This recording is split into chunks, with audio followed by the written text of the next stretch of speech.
চন্দ্র রাশি অনুযায়ী কন্যা রাশির জাতক জাতিকাদের ঠিক কেমন কাটতে চলেছে মে মাস। গত মাসের তুলনাতে মে মাসেতে কি কি বিশেষ পরিবর্তন লক্ষ্য করতে পারবে সেই বিষয় নিয়ে বিস্তারিত আলোচনা এই ভিডিওতে করা হবে। সকল প্রশ্নের উত্তর আশা করছি এই ভিডিওটা থেকে দেখলে পাওয়া যাবে। স্বাস্থ্য, শিক্ষা, প্রেম সম্পর্ক, বিবাহিত সম্পর্ক, ভাগ্য, কেরিয়ার, অর্থ, ব্যবসা সমস্ত বিষয় নিয়ে বিস্তারিত আলোচনা করব। নক্ষত্র অনুযায়ীও কন্যা রাশির জাতক জাতিকাদের কি বিশেষ ফল পেতে লক্ষ্য করা যাবে সেই বিষয়ে তো খানিকটা আলোচনা থাকবে। শুধু ভিডিওটা কিন্তু দেখলে হবে না, সাথে কিন্তু অতি অবশ্যই মে মাসের জন্য বিশেষ কতগুলি টিপস দেওয়া থাকবে। সেই টিপসগুলিকে অতি অবশ্যই কিন্তু পালন করাটা উচিত হবে। যাদের নিজের রাশি সম্পর্কে জানা নাই, জন্ম তারিখ বা জন্ম সময়ও জানা নাই সঠিকভাবে, তাদের উদ্দেশ্যে বলবো নামের প্রথম অক্ষর অনুযায়ী কি রাশি হতে পারে সেই সম্পর্কে বিশেষ একটি ভিডিও কিন্তু প্লে লিস্ট এই ভিডিওর এন্ড স্ক্রিনে দেওয়া আছে। পারলে সেই ভিডিওটা অতি অবশ্যই দেখে নিয়ে নিজের রাশি সম্পর্কে জানতে পারো।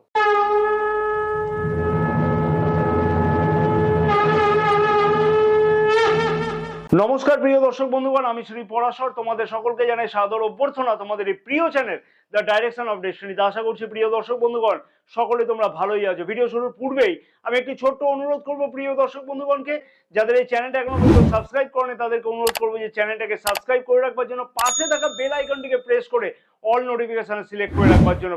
ফেসবুক পেজেতে যারা এই ভিডিওটা দেখছে তাদেরকে অনুরোধ করবো যে পেজটাকে ফলো করে রাখবার জন্য। এইরকম ধরনের গুরুত্বপূর্ণ ভিডিও কিন্তু প্রতিদিন আপলোড করা হয়ে থাকে। যারা দৈনিক রাশিফল সম্পর্কে জানতে আগ্রহী তাদেরকে বলবো যে এই ভিডিওর ডেসক্রিপশন বক্সে তার টেলিগ্রাম চ্যানেলের লিঙ্ক দেওয়া আছে। টেলিগ্রাম চ্যানেলেতে জয়েন করে একদম বিনামূল্যে দৈনিক রাশিফল জানতে পারো। গ্রহের গোচর অবস্থান অতি অবশ্যই কিন্তু জানা উচিত, কারণ কি সেইটা যদি জানা থাকে তাহলে কিন্তু প্রতি মাসে কেমন যেতে পারে না যেতে পারে এবং কারো কাছে একদমই কিন্তু ঠকতে হবে না। মে মাসের প্রথম দিকেতে চন্দ্র রাশি অনুযায়ী নবগ্রহের গোচর অবস্থান থাকবে ঠিক এই প্রকারে। রাহু, মঙ্গল এবং বুধ গ্রহ রাশির সপ্তম ভাবেতে গোচর অবস্থান করছে। রবি এবং শুক্রদেব রাশির অষ্টম ভাবেতে গোচর অবস্থান করছে। দেবগুরু বৃহস্পতি রাশির নবম ভাবেতে গোচর অবস্থান করছে। কেতু গ্রহ রাশির প্রথম ভাবেতে গোচর অবস্থান করছে এবং শনি গ্রহ রাশির ষষ্ঠ ভাবেতে গোচর অবস্থান করছে। যে সকল গ্রহগুলি তাদের গোচর অবস্থান পরিবর্তন করতে চলেছে মে মাসেতে, সেগুলি হচ্ছে 10ই মে বুধ গ্রহ মীন রাশি থেকে মেষ রাশিতে প্রবেশ করবে। 19শে মে শুক্র গ্রহ মেষ রাশি থেকে বৃষ রাশিতে প্রবেশ করছে এবং 14ই মে রবি গ্রহ মেষ রাশি থেকে বৃষ রাশিতে প্রবেশ করছে। প্রথমে দেখবো যে স্বাস্থ্য কিরকম থাকবে। রাশির প্রথম ভাব থেকে কিন্তু আমরা স্বাস্থ্যের বিচার করে থাকি এবং রাশির প্রথম ভাবের অধিপতি বুধ গ্রহ কিন্তু রাশির সপ্তম ভাবে অর্থাৎ কেন্দ্রে গোচর অবস্থান করছে। বুধ গ্রহ মে মাসের 10 তারিখ থেকে রাশির অষ্টম ভাবেতে গোচর অবস্থান করবে। রাশির প্রথম ভাবেতে কেতু গ্রহ গোচর অবস্থান করছে। রাহুদেবেরও কিন্তু গোচর দৃষ্টি থাকছে রাশির প্রথম ভাবেতে এবং দেবগুরু বৃহস্পতিরও গোচর দৃষ্টি রাশির প্রথম ভাবেতে থাকছে। কন্যা রাশির জাতক জাতিকাদের এপ্রিল মাসের মতোই কিন্তু মে মাসে তো স্বাস্থ্য সম্পর্কে বিশেষ কিছু খেয়াল রাখাটা উচিত হবে, কারণ অষ্টম ভাবকে কিন্তু আমরা ত্রিক ভাব বলে বিচার করে থাকি অথবা অশুভ ভাব বলে বিচার করে থাকি। তবে মে মাসে খানিকটা হলেও কিন্তু প্রোটেকশন লক্ষ্য করা যাবে, যেহেতু দেবগুরু বৃহস্পতি গোচর দৃষ্টি রাশির প্রথম ভাবেতে থাকছে। বিশেষ করে বলবো যে মে মাসের 10 তারিখ থেকে স্কিন রিলেটেড কিছু সমস্যা কিন্তু বৃদ্ধি হতে পারে, সেই বিষয়তে বিশেষ কিছু খেয়াল রাখাটা উচিত হবে। তবে আশা করা যায় খুব একটা টেনশনের কারণ হবে না, যেহেতু দেবগুরু বৃহস্পতি গোচর দৃষ্টি রাশির প্রথম ভাবেতে থাকছে। নক্ষত্রগত দিক থেকে যদি বলা যায় তাহলে বলবো যে উত্তরা ফাল্গুনী নক্ষত্রের জাতক জাতিকাদের উদ্দেশ্যে বলবো মে মাসের 14 তারিখ পর্যন্ত শরীর স্বাস্থ্যের দিকে বিশেষ কিছু খেয়াল রাখাটা উচিত হবে। মাইগ্রেনের কোনো সমস্যা কিন্তু লক্ষ্য করা যেতে পারে। হস্তা নক্ষত্রের জাতক জাতিকাদের উদ্দেশ্যে বলবো যে জ্বর, সর্দি, কাশি অথবা ওয়েদার চেঞ্জেসের জন্য বেশ কিছু শারীরিক সমস্যা কিন্তু লক্ষ্য করা যেতে পারে, সেই বিষয়ে বিশেষ কিছু খেয়াল রাখাটা উচিত হবে। চিত্রা নক্ষত্রের জাতক জাতিকাদের উদ্দেশ্যে বলবো যে শারীরিক অবস্থা অনেকটাই কিন্তু বেটার থাকবে। সামান্য কিছু অ্যাংজাইটি বৃদ্ধি পেতে লক্ষ্য করা যাচ্ছে, সেই বিষয়তে যদি খেয়াল রাখা যায় তাহলে শারীরিক সেই রকম একটা খুব বেশি সমস্যা লক্ষ্য করা যাবে না। শিক্ষার্থীদের শিক্ষা জীবন ঠিক কেমন কাটতে চলেছে মে মাসেতে। রাশির পঞ্চম ভাব থেকে আমরা শিক্ষা জীবনকে বিচার করে থাকি এবং পঞ্চম ভাবের অধিপতি শনি গ্রহ রাশির ষষ্ঠ ভাবেতে তার মূল ত্রিকোণ রাশিতে স্বরাশিতে গোচর অবস্থান করছে এবং শনিদেব কিন্তু এখানে বিপরীত রাজযোগ তৈরি করেছে এবং আবার দেবগুরু বৃহস্পতিরও গোচর দৃষ্টি রাশির পঞ্চম ভাবেতে আছে, যদিও দেবগুরু বৃহস্পতিকে কিন্তু নিচ রাশি হিসেবে মকর রাশিকে ধরা হয়ে থাকে। তবুও একটা কথা বলবো যে দেবগুরু বৃহস্পতি হচ্ছে জ্ঞানেরও কারক গ্রহ বলে হিসাবে বিচার করা হয়ে থাকে। তাই দেবগুরু বৃহস্পতির নবম গোচর দৃষ্টি পঞ্চম ভাবেতে এবং নবম ভাবেতে গোচর অবস্থান শিক্ষার্থীদের কাছে কিন্তু যথেষ্ট কিছু গুরুত্বপূর্ণ উন্নতি লক্ষ্য করা যাচ্ছে। শুধু একটা ছোট্ট কথা খেয়াল রাখা উচিত, রাশির প্রথম ভাবের অধিপতির অবস্থান অষ্টম ভাবেতে থাকবে 10ই মে থেকে অর্থাৎ বুধ গ্রহের অবস্থান, তাই সামান্য কিছু কনফিউশন তৈরি হতে পারে। যদি সেই বিষয়তে খেয়াল রেখে চলা যায় তাহলে কিন্তু কন্যা রাশির জাতক জাতিকাদের বেশ দুর্দান্তই হতে চলেছে শিক্ষার্থীদের কাছে। সঠিকভাবে কিন্তু নিজেকে শুধু পরিচালনা করা, এটাই শুধু দেখতে হবে, নিজে কতটা সঠিকভাবে পরিচালিত হচ্ছি সেইটাই দেখা যায়, তাহলে কিন্তু দুর্দান্ত ফল পেতে লক্ষ্য করা সম্ভব। উচ্চশিক্ষার্থীদের ক্ষেত্রে তো কিন্তু বেশ কিছু উন্নতি বা কোনো বিষয়তে অ্যাডমিশন নেওয়া ইত্যাদি লক্ষ্য করা যাচ্ছে। তাই কোনো রকমের চিন্তা ভাবনা না করে শিক্ষার্থীদের ক্ষেত্রে তো বলবো আলটিমেট গোলের জন্য যা যা করবার দরকার সেগুলিকে কিন্তু একান্তভাবে খেয়াল রাখা উচিত। নক্ষত্রগত দিক থেকে বলবো যে উত্তরা ফাল্গুনী নক্ষত্র, হস্তা নক্ষত্রের জাতক জাতিকাদের উদ্দেশ্যে বলবো 14ই মের পর থেকে বেশ কিছু ভালো সুযোগ আসতে লক্ষ্য করা যাচ্ছে। উচ্চশিক্ষাতে অ্যাডমিশন নিতে লক্ষ্য করা যাবে, কম্পিটিটিভ এক্সামে তো অংশগ্রহণ করা ইত্যাদি কিন্তু লক্ষ্য করা যাচ্ছে। চিত্রা নক্ষত্রের জাতক জাতিকাদের উদ্দেশ্যে বলবো টেকনিক্যাল অথবা ইঞ্জিনিয়ারিং, চিকিৎসা বা ম্যানেজমেন্ট বা ব্যাংকিং সংক্রান্ত জাতীয় কোনো পরীক্ষাতে অংশগ্রহণ করা বা এই সকল বিষয়তে কোনো অ্যাডমিশন নেওয়া ইত্যাদিও কিন্তু লক্ষ্য করা যেতে পারে মে মাসে। প্রেম সম্পর্কটি কেমন কাটবে? রাশির পঞ্চম ভাব থেকে আমরা প্রেম সম্পর্ককে বিচার করে থাকি, আর পঞ্চম ভাবের অধিপতি শনি গ্রহ তার মূল ত্রিকোণ রাশিতে গোচর অবস্থান করছে। দেবগুরু বৃহস্পতিরও গোচর দৃষ্টি রাশির পঞ্চম ভাবেতে থাকবে, মঙ্গল এবং রাহুদেবের গোচর দৃষ্টি থাকছে রাশির প্রথম ভাবেতে। দেবগুরু বৃহস্পতিরও কিন্তু গোচর দৃষ্টি রাশির প্রথম ভাবেতে থাকছে। তাহলে একটা কথা বলা যেতে পারে, শুধু একটা জিনিস কিন্তু একটু কন্ট্রোল করতে হবে, তাহলে কিন্তু দেখবে যে প্রেম সম্পর্কের মধ্যে অযথা কোনো সমস্যা হবে না। নিজের অ্যাংজাইটি মে মাসের 14 তারিখ পর্যন্ত নিজের কথাবার্তার দিকেতে একটু ঠিকঠাক করে চলা উচিত, তাহলেই দেখবে প্রেম সম্পর্ক নো ডাউট খুবই ভালো যাবে। যা ছোটখাটো ঝগড়াঝাটি বা অশান্তি যাই হোক না কেন, সেটা কিন্তু দেবগুরু বৃহস্পতি অমৃত গোচর দৃষ্টি যেহেতু রাশির পঞ্চম ভাবেতে থাকছে, তাই নিজেদের মধ্যে কিন্তু আবার সেই দেখবে সেই সম্পর্ক পুনরায় জোড়া লাগবে। অতএব যাই কিছু ঝামেলা হোক না কেন, শুধু নিজেকে একটুখানি কন্ট্রোল করতে হবে, তাহলে কিন্তু প্রেম সম্পর্ক দুর্দান্ত যাবে। অতএব প্রেম সম্পর্ক কিন্তু ভালো যাওয়া উচিত, তাই সেই ক্ষেত্রে তো বলা চলে।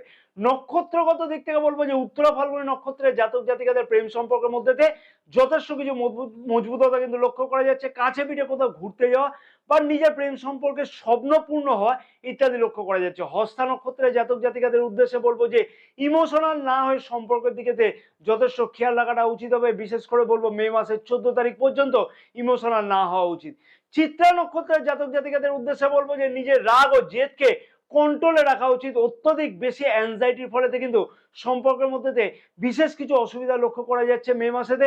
নিজের কথাবার্তাতেও কিন্তু বিশেষ কিছু লাগাম দিয়ে চলাটা উচিত হবে। বিবাহিত সম্পর্কটি কেমন কাটবে? রাশির সপ্তম ভাব থেকেই আমরা বিবাহিত সম্পর্ককে বুঝে থাকি। সপ্তম ভাবের অধিপতি দেবগুরু বৃহস্পতি রাশির নবম ভাবেতে অর্থাৎ ত্রিকোণে গোচর অবস্থান করছে। সপ্তম ভাবেতে রাহু এবং মঙ্গল গ্রহ গোচর অবস্থান করছে। কন্যা রাশির জাতক জাতিকাদের উদ্দেশ্যে বিবাহিত সম্পর্কের মধ্যেতে বলবো যে মে মাসের আগে পর্যন্ত অর্থাৎ এপ্রিল মাস পর্যন্ত যে সকল সংখ্যাগুলি চলছিল বা সংখ্যাগুলি চলতে লক্ষ্য করা যাচ্ছিল, সেই সকল সংখ্যা থেকে কিন্তু অনেকাংশে মুক্তি পাওয়ার সম্ভব হতে চলেছে মে মাস থেকে। যদিও দেবগুরু বৃহস্পতি শত্রু ঘরেতে গোচর অবস্থান করছে, কিন্তু ত্রিকোণে যেহেতু গোচর অবস্থান করছে তার থেকে কিন্তু অনেকটাই যথেষ্ট ভালো ফল আশা করা যাচ্ছে। এবং সপ্তম ভাবের অধিপতি দেবগুরু বৃহস্পতি নবম ভাবেতে গোচর অবস্থান করবার ফলেতে কিন্তু রাশির প্রথম ভাবেতে গোচর দৃষ্টিও করছে। তার ফলেতে বিবাহিত সম্পর্কের মধ্যে যথেষ্ট উন্নতি লক্ষ্য করা যাচ্ছে। ফ্যামিলি প্ল্যান করবার জন্য কিন্তু যথেষ্ট কিছু গুরুত্বপূর্ণ চিন্তা ভাবনা করতে লক্ষ্য করা যাবে, যেহেতু পঞ্চম ভাবেতে দেবগুরু বৃহস্পতি গোচর দৃষ্টি আছে। শুধু সামান্য কনফিউশন সম্পর্কের মধ্যে লক্ষ্য করা যাচ্ছে, সেই জায়গাটুকুকে একটু নিজেকে হ্যান্ডলিং করতে হবে।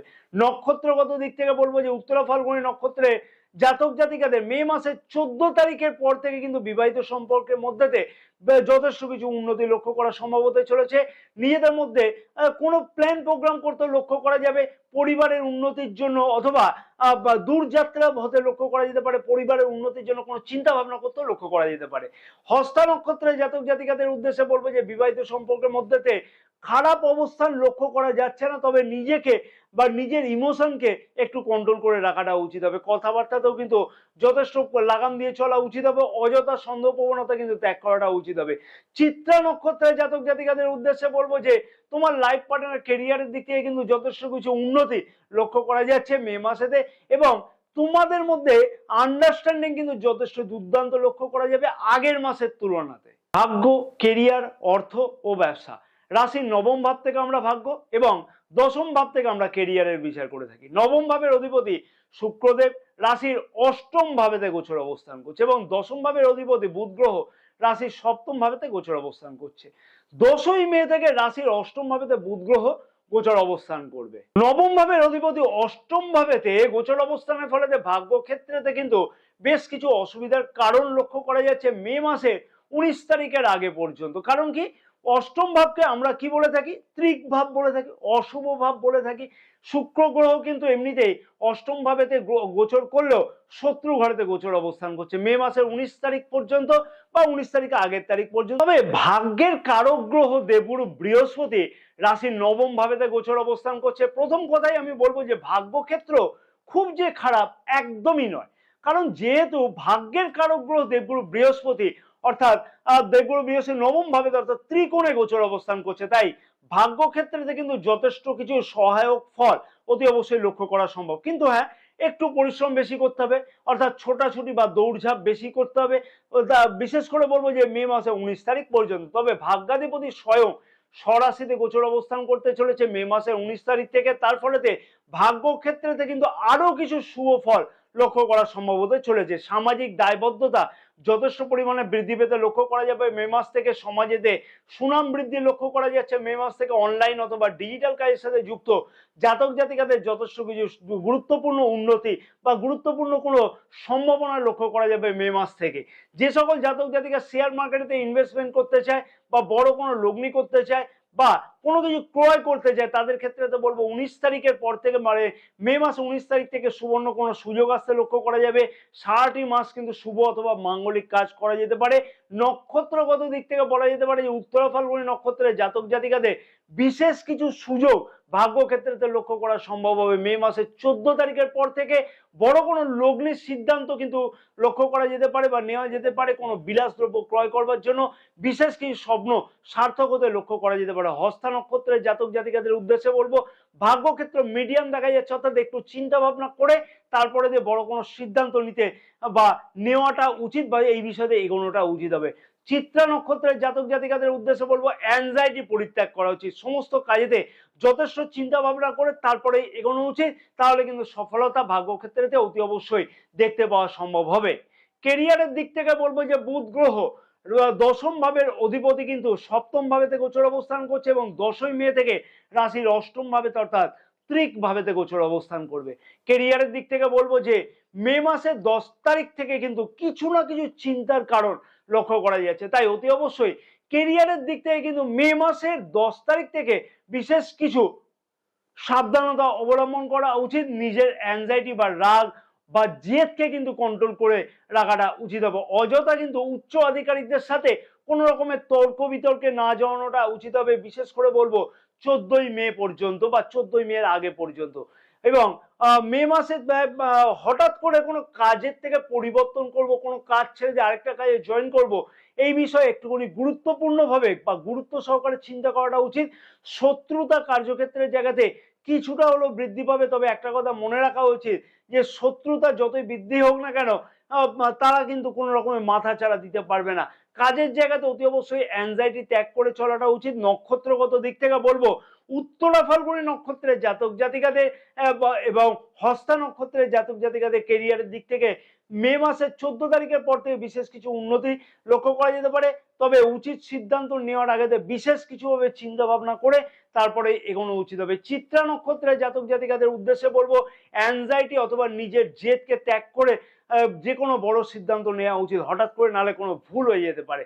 অর্থনৈতিক দিক থেকে বলবো যে হঠাৎ করে আয় প্রাপ্তি লক্ষ্য করা যাবে, তবে কোনো কিছুই কারোর প্ররোচনাতে প্ররোচিত হয়ে লগ্নি না করাটাই উচিত হবে। বিশেষ করে বলবো যে 19শে মের পর থেকে কিন্তু অর্থ সঞ্চয় বৃদ্ধি পাওয়ার জন্য বা আর্থিক উপায় বা আর্থিক আয় বৃদ্ধি করবার জন্য বিভিন্ন রকমের চিন্তা ভাবনা করতে লক্ষ্য করা যাচ্ছে। ব্যবসায়ীদের ক্ষেত্রে তো বলবো যে সঠিক সিদ্ধান্ত নিয়ে যে কোনো কাজেতে এগোনো উচিত হবে। কোনো বড় ডিল ফাইনাল করবার আগেতে একাধিকবার বিবেচনা করে তারপরে বড় ডিল ফাইনাল করাটা উচিত হবে। তাহলে কিন্তু বিশেষ কিছু সুফল প্রাপ্তি হবে। ব্যবসার বিষয়তে কিছু না কিছু টেনশনের কারণ লক্ষ্য করা যাচ্ছে। মে মাসের 10 তারিখ থেকে কম্পিটিশন যথেষ্ট বৃদ্ধি পাবে। মে মাসের 10 তারিখ থেকে দৈনিক আয় সংক্রান্ত সমস্যার সমাধান কিন্তু 19 তারিখের পর থেকে কিন্তু লক্ষ্য করা সম্ভব হবে। কি বিশেষ উপায় অবলম্বন করা উচিত হবে কন্যা রাশির জাতক জাতিকাদের মে মাসেতে, যাতে সব দিক থেকে আরো একটু ভালো কাটে? তার আগে একটি ছোট্ট অনুরোধ আবার প্রিয় দর্শক বন্ধুগণের কাছে করব, যদি ভিডিওটা তোমাদের কাছে ইনফরমেটিভ লাগে তাহলে অতি অবশ্যই একটা লাইক করতে কিন্তু ভুলবে না। তোমাদের একটা লাইক কিন্তু আমাকে অনেক বেশি মোটিভেটেড করে থাকে, আরো নতুন কিছু বিষয় আনবার জন্য আমিও কিন্তু মোটিভেট হব। অতি অবশ্যই একটা লাইক করতে কিন্তু একদমই ভুলবে না। যারা দৈনিক রাশিফল সম্পর্কে জানতে চায় তাদেরকে বলবো যে এই ভিডিও ডেসক্রিপশন বক্সেতে টেলিগ্রাম চ্যানেলের লিঙ্ক দেওয়া আছে, সেই টেলিগ্রাম চ্যানেলেতে জয়েন করে একদম বিনামূল্যে দৈনিক রাশিফল কিন্তু জানতে পারো। গ্রহরত্নের থেকে কিন্তু রুদ্রাক্ষের দুর্দান্ত ফল পাওয়া যায়। কোন রুদ্রাক্ষ ধারণ করলে কোন কোন বিশেষ ফল পাওয়া যায় সেই সম্পর্কে বিশেষ একটি ভিডিও কিন্তু এই ভিডিওর এন্ড স্ক্রিনেতে দেওয়া আছে। পারলে সেই ভিডিওটা তোমাদের দেখে নেওয়া উচিত এবং নিজের ভাগ্যের পরিবর্তন কিন্তু অতি অবশ্যই নিজেই করাটা উচিত হবে। বুধের বীজ মন্ত্র কিন্তু অতি অবশ্যই 108 বার করে জপ করো, ওং ব্রাং ব্রিং ব্রং স বুধায় নমঃ। শুক্রের বীজ মন্ত্র প্রতিদিন 108 বার করে জপ করো, ওং দ্রাং দ্রিং দং স শুক্রায় নমঃ। প্রতিদিন অতি অবশ্যই কিন্তু বিষ্ণু সহস্র নাম হয় পাঠ করো, নাহলে শ্রবণ করো। একটা নির্দিষ্ট সময়তে করো, তাতে কিন্তু বিশেষ সুফল তোমরা অতি অবশ্যই লক্ষ্য করতে পারবে। জয় মাতারা, সকলে ভালো থাকো।